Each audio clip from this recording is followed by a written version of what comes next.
And just that process of abortion, because I'm not a pro-abortionist. I believe that life is sacred, and I believe that the child you get is a blessing from the Lord, and it's God that giveth children. Hello, guys. Hello. Welcome to this amazing episode of Truth Revealed. So it's another opportunity to share with you. So today we'll be talking about something very juicy, something so exciting. Very, very exciting. So we're talking about the effects of sexual sin. The Bible says in 1 Corinthians chapter 6, verse 18, it says that free fornication, every sin that a man doeth, is without the body. But he that committed fornication sinned against his own body. Oh, yes. Against his own body. Oh, yes. Say any other sins, Chale, it's like it's out of your body, but sexual sin, it involves your body. So today we talk about the effects of sexual sin on your health. And here we have a medical doctor. I think he's better place to tell you some of the consequences of your sexual sin on your own health. So, babes, yeah. So yeah, it's true. Sexual sin actually has effect on many aspects of your life. Many. So the first that we are going to speak about, in fact, we're in a series on the effects, but the first one that we'll speak about, which is a very important aspect, because people feel like, if it's sexual sin, people feel like sexual sin only has an effect on other aspects, but they neglect the fact that it has a huge effect on your health. Yeah. And we are going to speak about 4 domains of your health that sexual sin affects. But that you don't know that it actually does. Yeah, guys. So the first domain is that sexual sin is a great source of sexually transmittable diseases or infections. I know that we've already heard about it. STDs, SDIs is the same thing. Some have not heard too. Yeah. Let's not assume. So it's infections that are linked to the practice of sexual intercourse. And that is usually sexual intercourse with somebody. So like one of those, they are categorized. When you categorize the different sexual STDs, there are those that are bacterial, there are those that are parasitic, there are those that are viral. The parasitic is trichomonas, which is a frequent one. The bacterial, you have gonorrhea, you have syphilis. And then the viral, you have hepatitis B, hepatitis C, you have herpes simplex, and then you have human papilloma virus, which are frequent infections that you get. And just to give us some statistics so that we see that this is very important, the statistics of STDs is very alarming. More than 1 million people get STDs per year. More than 1 million That's people huge. have sexually transmittable. I know sexually transmittable disease is not like a disease that you can get without sex. So you tell that, and usually people, for you to have it, you must be a frequent practitioner Mercy. of the thing. So more than 1 million people get the STDs, and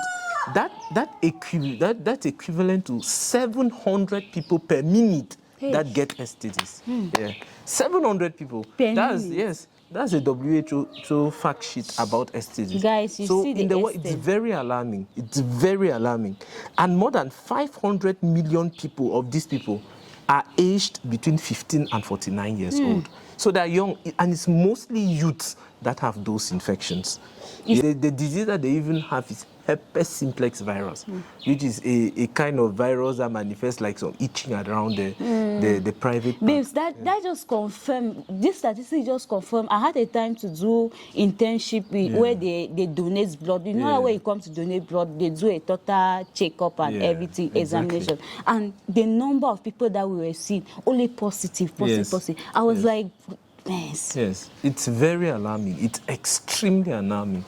To find somebody now that has not practiced sexual intercourse is very difficult. And you mostly see a lot of youths that suffer from what they call sugar. Sugar is actually gonorrhea. Yeah, gonorrhea. So because it itches down, they feel like it's sweet. Because when you scratch it, you feel better. It's better. Nice. Yes. So that's why they call it sugar.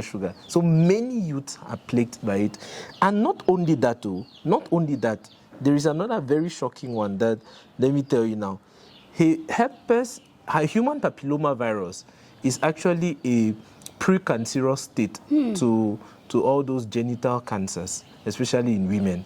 So human papillomavirus, the risk factor to get it is starting sexual intercourse early. Yes, when you start sexual intercourse early, you have a great risk of getting human God That's why is wonderful. Yeah, that's why they do HPV screening very early. And they start usually, and in short, when you're sexually active, they do HPV screening. And when you are negative, usually, they give you a vaccine. Yeah, vaccination till I think 29 years that they vaccinate against HPV. So, and another risk factor to get HPV, so to get a cervical cancer or a uterine cancer or whatsoever cancer, is that you have multiple sexual partners. Yeah, that's the second risk factor. And it's to tell you that this sexual sin that we are committing is not without any consequence. It has big consequence. So you have a big risk of having an infection. And those infections, if not properly treated, they lead to infertility. That's why you have many young people that are infertile, they have difficulties conceiving, because they have those infections that got complicated. And because they cannot go and tell their parents, they start using other means to treat. And then it complicates into abscesses and into the fact that at the end you become infertile. Yes. So, and not only infertility, but there is also cancer. You can have an early cancer just because of the sexual intercourse. So we need to be very careful. Babes, this is alarming. Very alarming. Can you imagine that more than 1 million people have STDs? It's very alarming. And the follow-up from it is infertility. The follow-up of it is cancer. Very, very alarming. So the second consequence of it is early pregnancies. And you'll be telling me, oh, early pregnancy is nice. Oh, it's always nice to have a child. But what is disturbing in the early pregnancy is that more than about 12 million women, girls, aged between 15 and 19 years give birth. 12 million women, 15, 19. So your daughter, like you have a little, your little darling daughter, 15 years. And out of it, about 10 million is undesired pregnancies. Undesired, so they don't even want. They don't want. So out of the 12 million, like 10 million. I'm imagining the statistics of abortion. As for that one, you see that, what is disturbing is that those pregnancies, early pregnancies, have a great risk of complications.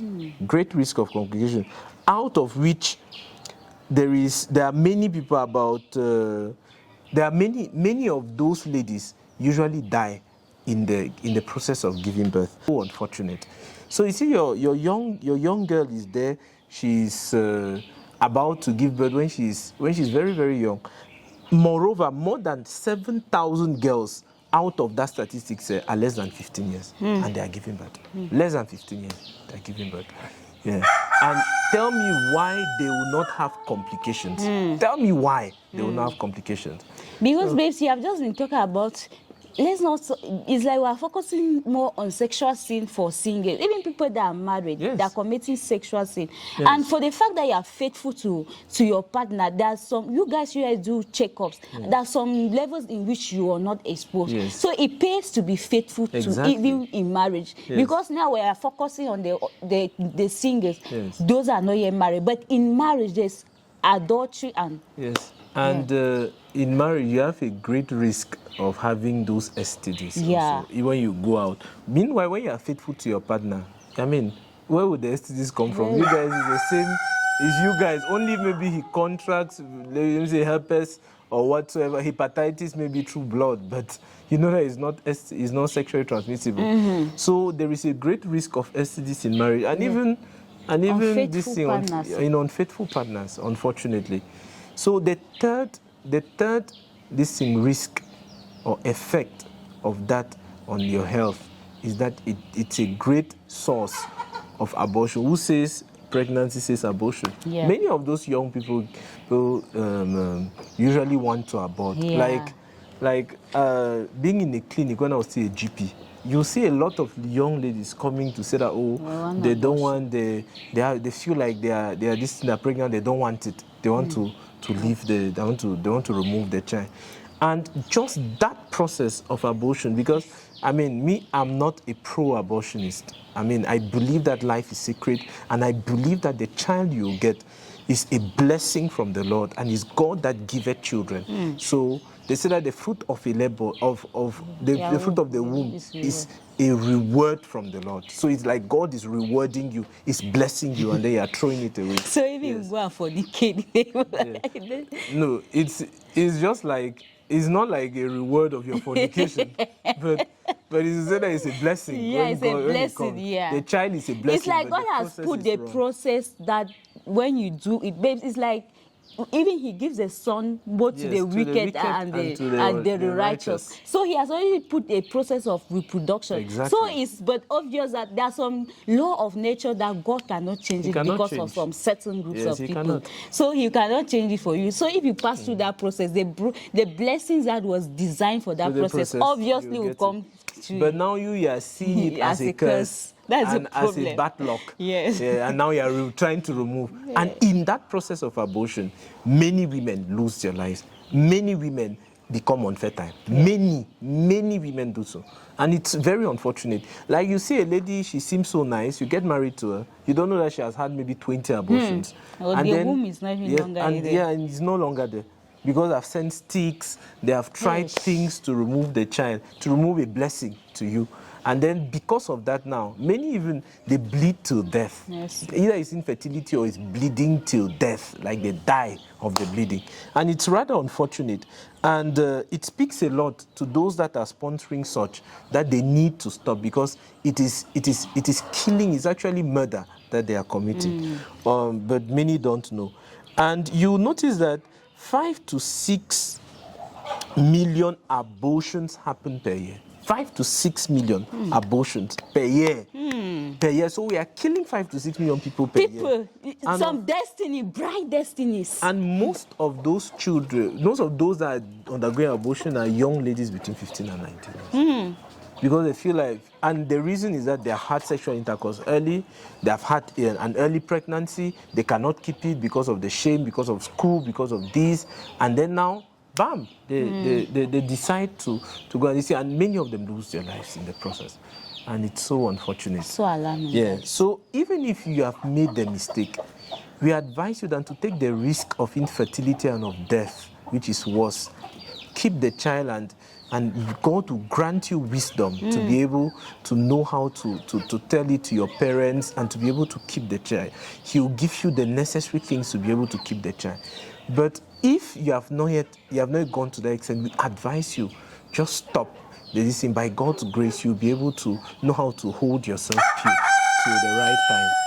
Now, that brings us to the very last point, which is the last effect of it. And the last effect of it is an effect that people don't, I mean, they have, but they neglect. Yeah, they minimize. Yes, and it is guilt. Many of the people that undergo sexual intercourse are guilty. They feel guilty after. Now, the problem is that sexual intercourse is addictive. So, though you feel the guilt, you still want to do it after because it's addictive. It's like there is something pushing you. And that's why we say that sexual intercourse is not just a normal sin. But it's a sin, yes, against your body, but it's a sin that is very much fueled by the enemy.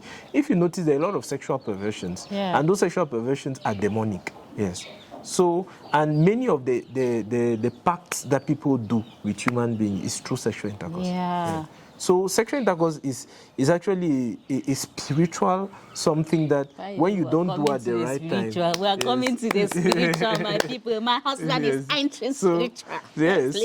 So it's to tell you that there is a lot of guilt attached, and with guilt now comes with a change in the person, and it comes with depression and anxiety that affects now your social life. It's a whole. It has a lot of impact. Just that point. Strains you, babe. Yes, just that point actually extravasates. It goes out into and affects the spiritual, affects the social, affects the financial. Just that guilt. That guilt. And there are a lot of youths that are suffering from psychiatric issues. And they don't know. And many of them is because, it's not just because of conflict in the family, but it's because they're guilty. Guilty of what? Of sexual sin. Especially Christians. Because you know, an unbeliever that has sown himself to the devil don't longer have that guilt, that issue of guilt. That's with chronic use of that, when they are chronic, it have hardened their consciences. Yeah. But when you're a Christian, you know that this is not right, and you find yourself keep on doing. There's this guilt, and having a guilt is, babes, I cannot imagine. It will paralyze you from achieving so much in your life. And we are going to speak precisely about how the guilt affects your spiritual life. Wow. We are going to speak in the next video. So stay tuned. Stay tuned, guys. And remember that everything you do, there is a law in the Bible that says, whatsoever a man soweth, he reapeth. Say that. So there is always a consequence. So every action, there's a reaction. So to everything that you do, so if you sow a bad thing, you'll be ready to harvest a bad thing. And sexual sin is a bad thing. So it has many consequences in your life. And today we're speaking about the health, but stay tuned, we'll speak about the other part. So thank you, my husband. Thank you. You're welcome, my it was such a wonderful. Darling, thank you, babe. It was such a wonderful episode, guys. We have our medical doctor in the house. So, guys, I hope you have digested it. I'm also a medical doctor. I'm also a medical doctor, but I'm a dentist.